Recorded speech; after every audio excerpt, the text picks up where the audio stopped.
Secular Bharat Israel के बाद दुनिया का दूसरा बड़ा इंतहा पसंदी और शिद्दत पसंदी का गढ़ बन गया। मोदी ने दुनिया की सबसे बड़ी जमहूरियत को मजाक बनाकर रख दिया। हिंदुस्तान में अब इजहार आजादी राय एक ख्वाब के मानद है। हुर्रियत रहनुमा मीरवास उमर फारूक को एक बार फिर घर में नजरबंद कर दिया गया है।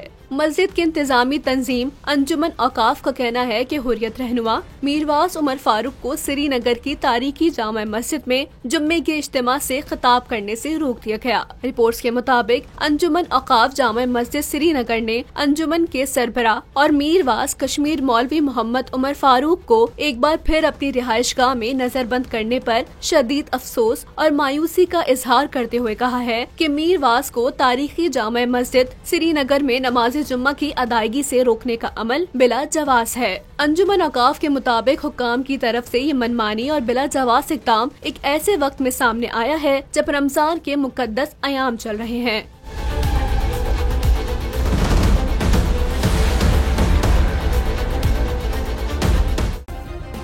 सब्सक्राइब करें और बेल दबाएं ताकि कोई खबर रह न जाए।